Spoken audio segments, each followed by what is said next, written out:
Hola amigos y amigas, bienvenidos al primer episodio de una secuencia de videos en la que vamos a brindar una perspectiva de respuesta a la pregunta de dónde vienen los mecanismos alternos o adecuados de conflicto, como le queramos llamar, que tenemos ahora en práctica en la mayoría de los países latinoamericanos. Para entender cómo se desarrolló este movimiento en Latinoamérica durante los años 90, que fueron los años en los que se originó, debemos entender primero que los fondos para la implementación de proyectos piloto, de desarrollo de legislación, etcétera, etcétera, venían principalmente de los Estados Unidos a través de la Agencia Internacional de Cooperación, el USAID, y posteriormente vinieron de órganos multinacionales como el Banco Interamericano de Desarrollo o el Banco Mundial. Pero inicialmente venían de los Estados Unidos. Y es que en América el origen, en la práctica, así como la entendemos hoy, de la resolución alterna o propiedad de conflictos, está en la experiencia de los Estados Unidos. No es la única fuente de desarrollo. En otras latitudes hay otras fuentes, quizá más antiguas, pero para efectos nuestros, lo que entendemos al día de hoy como movimiento de resolución alterna de conflictos, el origen está en la experiencia norteamericana. Y hay quizá tres momentos importantes para el impulso que adquirió Estados Unidos en los años 70 este movimiento, y en este video vamos a analizar el primero. Y a mí me parece uno de los datos más interesantes e importantes en esta materia, porque este primer momento se ubica a principios del siglo XX. 1906, en una reunión de la American Bar Association, lo que se entendería como el Colegio de Abogados de los Estados Unidos, un autor, y les voy a compartir esta imagen,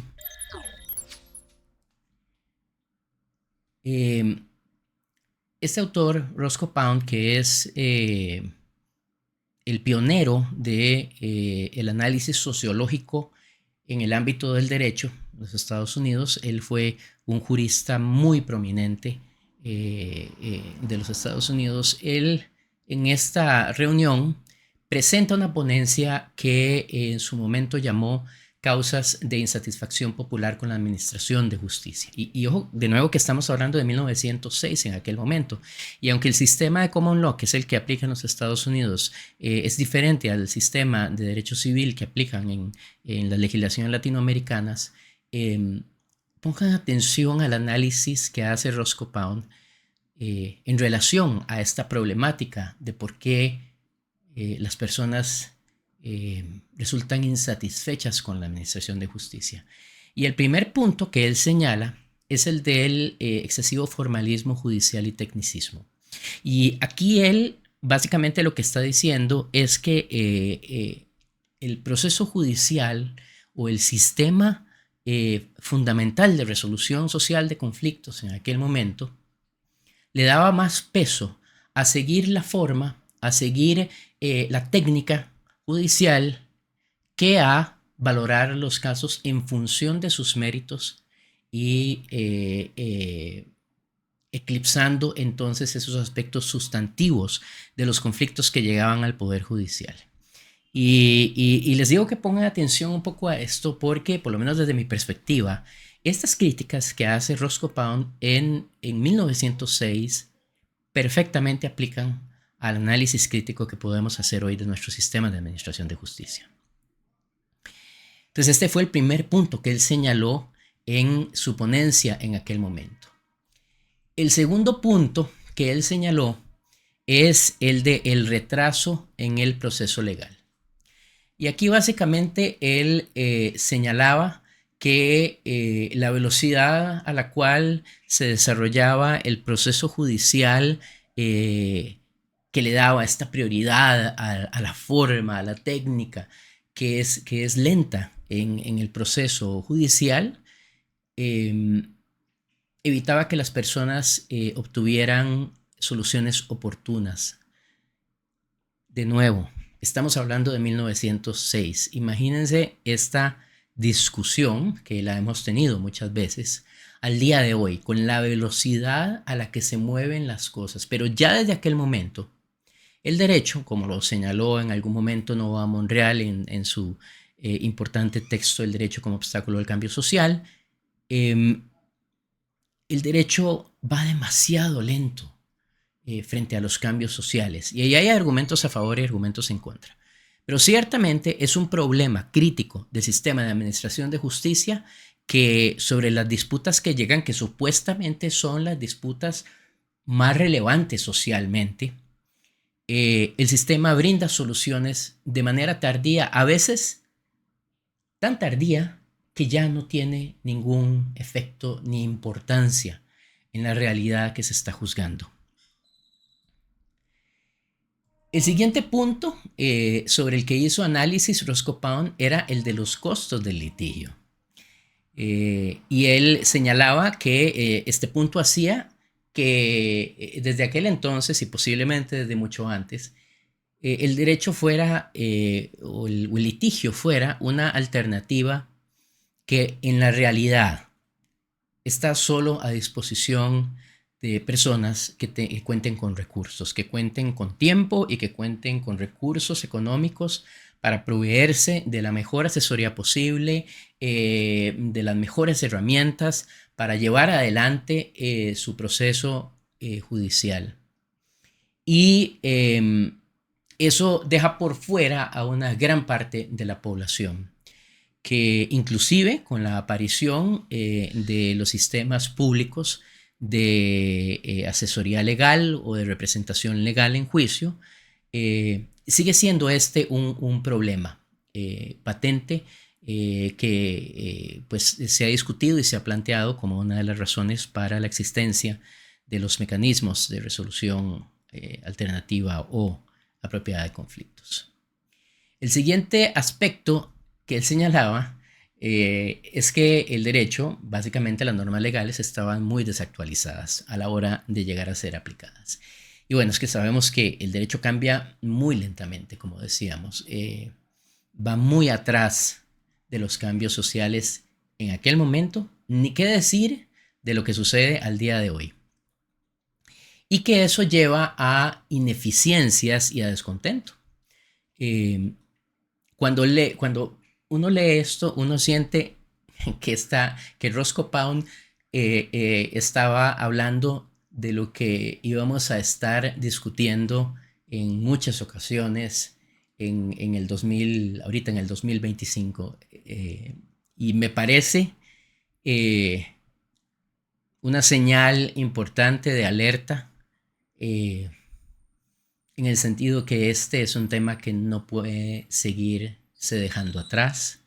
No podemos seguir, aunque existan mecanismos de resolución alterna o apropiada de conflictos en nuestros sistemas legales, no puede seguir siendo el litigio el instrumento fundamental. Y es que, por supuesto, se puede disentir de esta perspectiva, pero en mi opinión, al día de hoy, no importa cuál haya sido la implementación o la ley que fundamenta su ejercicio, por mucho, el litigio sigue siendo el mecanismo principal de atención de las disputas sociales que resultan relevantes para el derecho. El último punto es que él señalaba en 1906 es el de la falta de respuesta a las necesidades de la sociedad. Y en ese sentido, Roscoe Pound decía que el sistema legal a menudo falla en entender y en abordar efectivamente la problemática social. El derecho es la base de lo que algunos llaman el control social y lo que otros llaman el orden social.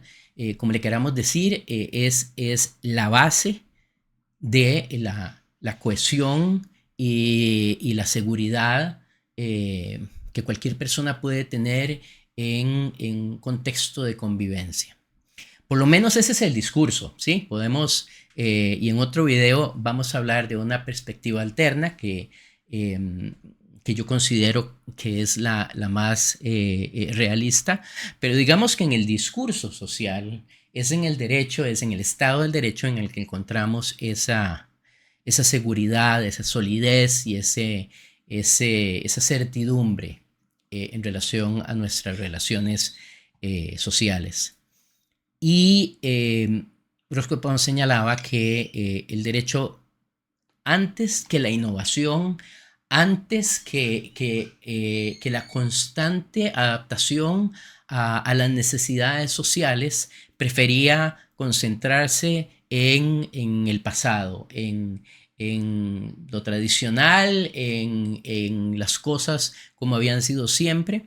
Y de nuevo hay argumentos a favor y en contra de este aspecto cuando hablamos de seguridad jurídica, pero ya él lo consideraba un problema. Este es el resumen de un primer momento crítico en el desarrollo de los antecedentes respecto de los cuales se desarrollan al día de hoy estos mecanismos que muchos practicamos regularmente. Me parece que vale la pena pensar y reflexionar las implicaciones de lo que hemos tardado en llevar el entendimiento crítico que se tenía ya, por lo menos desde 1906 al 2025, en el sentido de empezar a mejorar los sistemas de administración de justicia desde esta perspectiva. Hace falta mucho camino y más en países en los que, como en Costa Rica, a pesar de que estuvo en algún momento en la vanguardia de la resolución alterna de conflictos por razones que podemos analizar en otro momento y que yo tengo mi perspectiva, no muy mayoritaria, pero hay un estanco en este movimiento.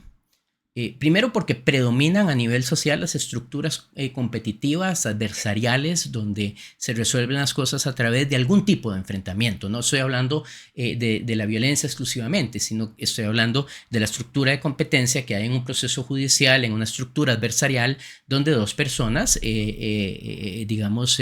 realizan acciones opuestas con el objetivo de lograr una solución favorable. Y que esa solución favorable solo puede tener un ganador o ganadora. Por un lado es esa presencia y por otro lado es la manera como hemos regulado la resolución alterna de conflictos y que resulta, en el peor de los casos, en sistemas donde no se puede practicar abiertamente la resolución alterna de conflictos, inclusive cuando lo razonable sería tener algún sistema de control, algún sistema de registro, algún sistema normativo que establezca requisitos mínimos para la práctica de la resolución de conflictos, sino que se concentra solamente en algunas instituciones, pocas, en el caso de Costa Rica, en los centros autorizados, que creo que juegan un papel importante y un papel valioso, pero que creo que limitarlo a ese contexto, como ha sucedido, ha resultado en un estanco. Y lo mismo, solo que desde otra óptica, ha sucedido en otras latitudes en las que, a pesar de tener la conciliación, la mediación, el arbitraje, y luego vamos a hablar de esos conceptos, aún así el juicio sigue siendo el mecanismo más utilizado, el mecanismo sobre el cual se instruye principalmente a los estudiantes de derecho y por lo tanto la estructura hegemónica a través de la cual se lleva a la práctica el derecho cuando existe oposición, cuando existe alguna infracción o cuando hay alguna diferencia relevante jurídicamente entre las personas que somos parte de esta sociedad del día de hoy. Este es el primer video. Les invito a acompañarnos en el próximo video. Suscríbanse para que estén atentos a los muchos videos que vamos a seguir llevándoles a través de este canal. Y espero que esto les ayude a tener una nueva perspectiva, que puedan analizar, estar de acuerdo o en desacuerdo, pero que les brinde información valiosa para entender este tema que es tan importante. Mi nombre es Eduardo Garro y los invito a que continuemos transformando para mejor este mundo, una persona o un conflicto a la vez. Nos vemos en el próximo video. Chao.